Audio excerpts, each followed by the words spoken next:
Hi అండి. అందరికీ నమస్కారం. Welcome to my channel. ఈ వీడియోలో ప్రభుత్వ ఉద్యోగ సంఘాలతో సీఎం భేటీ, పీఆర్సీ డీఏలపై త్వరలో కీలక నిర్ణయము. పూర్తి వివరాలు వీడియోలో తెలుసుకుందాం. వీడియోని ఎక్కడే గానీ స్కిప్ చేయకుండా ఎండ్ వరకు చూసేయండి. అప్పుడే ఇన్ఫర్మేషన్ పూర్తిగా అర్థమవుతుంది. వీడియో చూస్తున్న ప్రతి ఒక్కరు వీడియోకి లైక్ చేయండి ఫ్రెండ్స్. ఈ వీడియోని తోటి ఉద్యోగ పెన్షన్ మిత్రులతో అయితే షేర్ చేయండి. కొత్తగా మన ఛానల్ చూస్తున్నవారు ఇంకా ఎవరైనా సబ్స్క్రైబ్ చేసుకున్నట్లయితే వెంటనే మన ఛానల్‌ని సబ్స్క్రైబ్ చేసుకోండి. దీని ద్వారా నేను చేసే ప్రతి ఒక్క వీడియో మీ వరకు రీచ్ అవుతుంది. ఇక ఆలస్యం చేయకుండా వివరాల్లోకైతే వెళ్ళిపోదాము. ఫ్రెండ్స్ ఇక విషయానికొచ్చినట్లయితే రిటైర్డ్ ఉద్యోగుల బకాయిలు వెంటనే చెల్లించండి. ఇందిరా పార్క్ వద్ద పెన్షన్ల మహాధరణ ప్రభుత్వానికి నేతల హెచ్చరిక. తెలంగాణ రాష్ట్ర ప్రభుత్వ రిటైర్డ్ ఉద్యోగులు ఎదుర్కొంటున్న తీవ్ర సమస్యలు, ముఖ్యంగా ఏళ్ల తరబడి పేరుకుపోయిన ఆర్థిక బకాయిల చెల్లింపుల్లో జరుగుతున్న జాప్యంపై తీవ్ర ఆగ్రహం వ్యక్తం చేస్తూ భారీ నిరసన కార్యక్రమం చేపట్టారు. Telangana all pensioners and retired persons association ఆధ్వర్యంలో మంగళవారం హైదరాబాద్‌లోని ఇందిరా పార్క్ ధర్నా చౌక్ వద్ద మహాధరణ నిర్వహించారు. ఈ కార్యక్రమానికి మాజీ ఎమ్మెల్సీ అలుగుబెల్లి నర్సిరెడ్డి, తెలంగాణ ఉద్యోగుల జాయింట్ యాక్షన్ కమిటీ టీజేఏసీ ప్రధాన కార్యదర్శి ఏలూరు శ్రీనివాసరావు హాజరయ్యి పెన్షనర్ల డిమాండ్లకు మద్దతు తెలుపుతూ ప్రభుత్వంపై తీవ్ర స్థాయిలో విమర్శలు చేశారు. మహాధరణ ముఖ్య ఉద్దేశాలు మరియు డిమాండ్లు.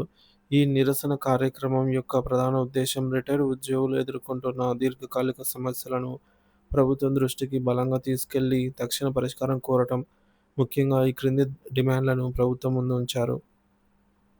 అన్ని రకాల బకాయిల తక్షణ చెల్లింపు, పదవీ విరమణ సమయంలో ఉద్యోగులకు అందాల్సిన గ్రాట్యుటీ, కమ్యుటేషన్, లీవ్ ఎన్కాష్‌మెంట్ మరియు ఇతర రిటైర్మెంట్ ప్రయోజనాలకు సంబంధించిన పెండింగ్‌లో ఉన్నటువంటి బకాయిల మొత్తాలను ఎలాంటి జాప్యం లేకుండా వెంటనే చెల్లించాలి.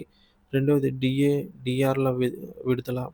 ఉద్యోగ మరియు పెన్షనర్లకు విడుదల చేయాల్సిన కరువు భత్యం, డీఏ, కరువు సహాయం, డీఆర్ బకాయిలను వెంటనే ప్రకటించి ఆ ఎరియర్స్ మొత్తాన్ని ఒకే విడతలో, ఒకే దఫాలో చెల్లించాలి. మూడోది ఈహెచ్ఎస్ పటిష్ట అమలు.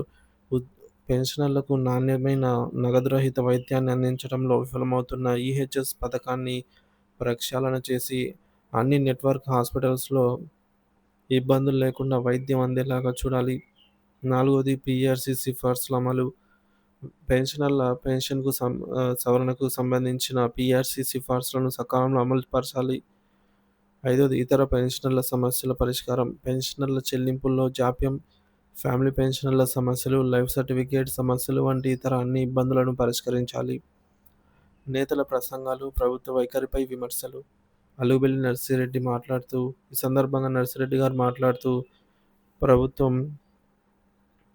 కేంద్ర ప్రభుత్వం, రాష్ట్ర ప్రభుత్వాల అధికారాలను హరించేలాగా వ్యవహరిస్తోందని, రాష్ట్రాలు సత్ స్వతంత్రంగా పని చేయలేని విధంగా ఆదేశాలు జారీ చేస్తోందని విమర్శించారనమాట. ఉద్యోగుల చిరకాల వాంఛ అయినటువంటి సీపీఎస్ రద్దంశంలో కూడా కేంద్రం జోక్యం చేసుకుంటూ రాష్ట్ర ప్రభుత్వం ఆ దిశగా నిర్ణయం తీసుకోకుండా అడ్డుపడుతోందని అయితే ఆరోపించారు. రాష్ట్ర ప్రభుత్వం కూడా ప్రజల, ఉద్యోగుల, పెన్షనర్ల సమస్యలను పరిష్కరించడంలో విఫలమవుతోందని, ఇచ్చిన హామీలను నిలబెట్టుకోవడం లేదని అన్నారు. పెండింగ్ డీఏ, డీఆర్‌లను తక్షణమే విడుదల చేసి బకాయిలను ఒకేసారి చెల్లించాలని ఆయన గట్టిగా డిమాండ్ చేశారు. ఏలూరి శ్రీనివాసరావు గారు, టీజేఏసీ ప్రధాన కార్యదర్శి, ఉద్యోగులు, ఉపాధ్యాయులు, పెన్షనర్లు ఎదుర్కొంటున్న సమస్యల పరిష్కారం కోసం ప్రభుత్వంపై ఒత్తిడి పెంచడానికి త్వరలోనే రాష్ట్ర వ్యాప్తంగా దశల వారీగా ఉద్యమం చేపట్టేందుకు సిద్ధమవుతున్నామని శ్రీనివాసరావు గారు హెచ్చరించారు. ప్రభుత్వంలోని 27 కీలక శాఖల్లో పేరుకుపోయినటువంటి సమస్యల పరిష్కారం కోసం ఆయా శాఖల వారీగా డిమాండ్ల వివరాలు, పరిష్కార మార్గాలను కోరుతూ నోట్ పంపమని కోరగా, ఇప్పటివరకు కేవలం 9 శాఖల నుంచి మాత్రమే స్పందనొచ్చిందని, ఇది సమస్యల పరిష్కారం పట్ల ప్రభుత్వ నిర్లక్ష్య వైఖరి తెలియజేస్తోందని అయితే అన్నారు.